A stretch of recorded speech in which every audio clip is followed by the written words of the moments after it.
Hello everyone, good morning. আশা করি তোমরা সকলেই ভালো আছো। আমিও কিন্তু ভীষণ ভালো আছি। তো এখন বাজে সকাল 10টা। এখন আমি মেয়েকে খাওয়াবো। তো আজকে ওর টিফিনে কি রেখেছি চলো তোমাদের সঙ্গে এটা শেয়ার করি। তো আজকে ওর জন্য বানিয়েছি আপেল সেদ্ধ দিয়ে সুজি। এটা কিন্তু বেশ ও খেতে ভালোবাসে, আর এটা মোটামুটি সপ্তাহে 1-2 বার এরকম করে দেওয়ার চেষ্টা করি। ও কিন্তু এভাবে খেতে ভীষণ ভালোবাসে। মানে আপেলের মধ্যে 2 চামচ মতো সুজি দিয়ে দিই।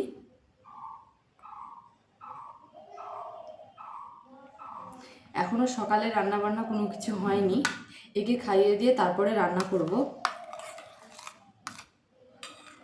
তো চলো, খাওয়া দাওয়ার পর তোমাদের সঙ্গে দেখা হচ্ছে। রান্না করতে এসে দেখি গ্যাসের পাইপ লিক হয়ে গেছে। তো এখন তো আর রান্না করতে পারবো না, অনেকটাই লেট হয়ে গেছে। তোর বাবাকে ফোন করলাম, ওর বাবা কাজে ছিল, বলছে আমি একটু পরে আসছি। দেখা যাক কখন আসে, আজকে অনেকটাই লেট হয়ে গেল। তো মেয়েকে খাইয়ে দিয়ে ওকে ঘুম পাড়িয়ে দিয়েছি।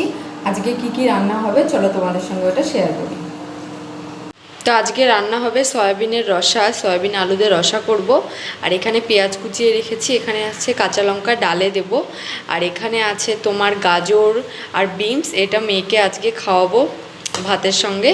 আর এখানে মিক্সিতে মশলা করে রেখেছি, কিন্তু প্রবলেম হয়েছে, দুপুরের পর থেকে তোমাদের সামনে আর আসতে পারিনি। এখন সন্ধ্যা 7:30 বাজে। মেয়েকে কিন্তু বিকেলবেলা খাইয়েছি আপেল সেদ্ধ, আর ওর জন্য বসিয়েছি মিষ্টি আলু সেদ্ধ। ওইটা 8টা 8:30টার দিকে খাওয়াবো। তো আজকে অনেক বড় দুর্ঘটনার হাত থেকে বেঁচে গেছি বলতে পারো। তখন তো তোমাদেরকে বললাম যে গ্যাসের পাইপ লিক হয়ে গেছে।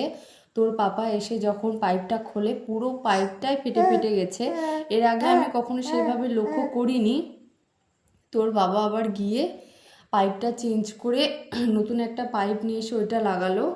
তারপরে সব ঠিকঠাক হয়ে গেছে। আর আমাদের খেতে খেতে আজকে 3:30 বেজে গেছে। তো আজকের মতো ভিডিওটা এখানেই শেষ করছি। দেখা হবে আবার নতুন কোনো ভিডিওতে। মাম্মা বলো tata, bye bye. Bye bye, bye bye করে দাও একটু দুষ্টু, বাই বাই করে দাও।